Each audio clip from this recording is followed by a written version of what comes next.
ফজিলাতুন্নেসাকে না পাওয়ার ব্যথায় বেদনা ভেজা বহিঃপ্রকাশ কাজী মোতাহার হোসেনের কাছে লিখা কবি নজরুলের একটি চিঠি।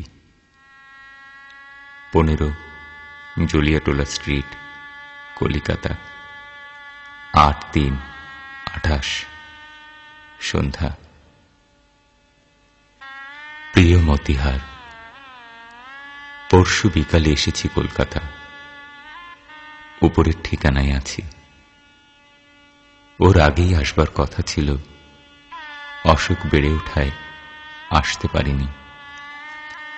2-4 দিন এখানেই আছি। মনটা কেবলই পালাই পালাই করছে।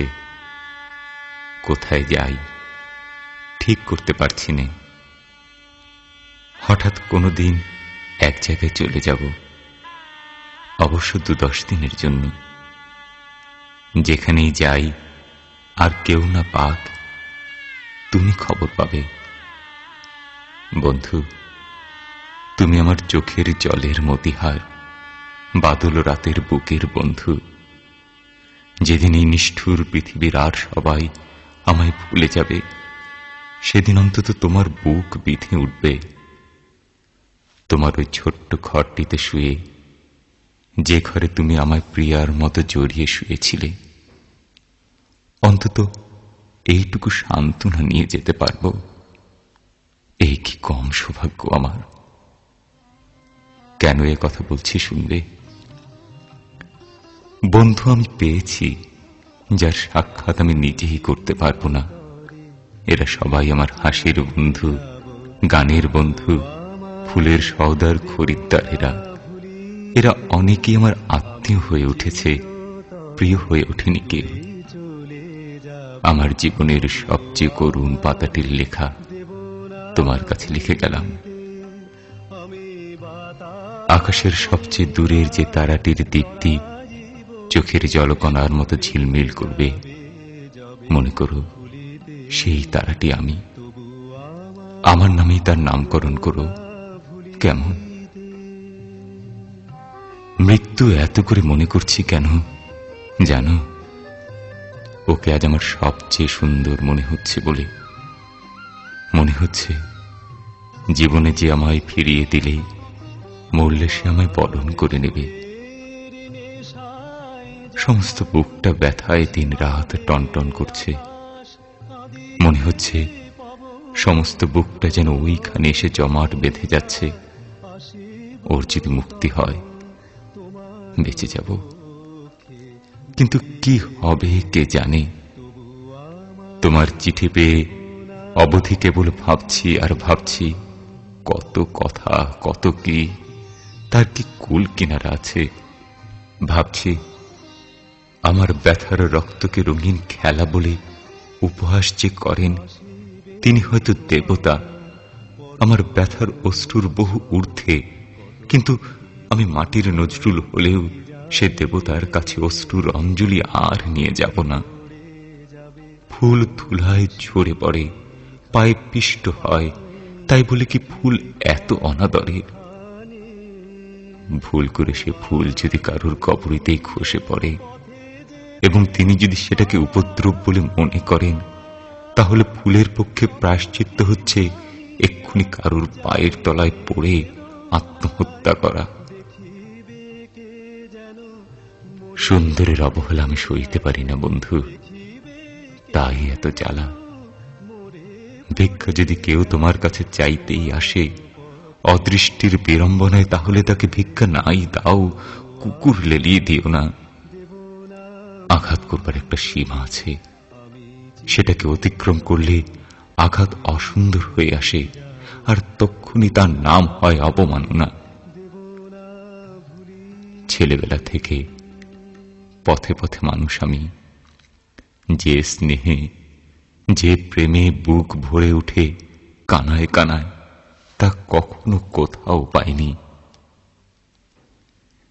এবার চিঠির উত্তর দিতে বড্ড দেরি হয়ে গেল। না জানি কত উদ্বিগ্ন হয়েছ।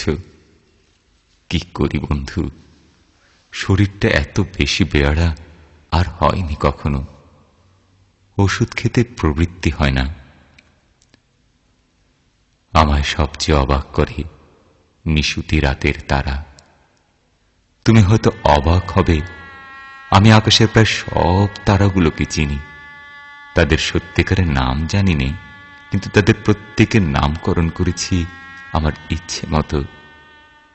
সেই কত রকম মিষ্টি মিষ্টি নাম, শুনলে তুমি হাসবে। কোন তারা কোন ঋতুতে কোন দিকে উদয় হয় সব বলে দিতে পারি। জেলের ভিতর যখন সলিটারি সেলে বন্ধ ছিলাম, তখন গরমে ঘুম হতো না। সারা রাত জেগে কেবল তারার উদয়াস্ত দেখতাম। তাদের গতিপথে আমার চোখের জল বুলিয়ে দিয়ে বলতাম, বন্ধু, ওগো আমার নাম না জানা বন্ধু, আমার এই চোখের জলের পিচ্ছিল পথটি ধরে তুমি চলে যাও অস্ত পারের পানে। আমি শুধু চুপটি করে দেখি। হাতে থাকতো হাত কড়া, দেয়ালের সঙ্গে বাঁধা চোখের জলের রেখা আঁকাই থাকতো মুখে বুকে।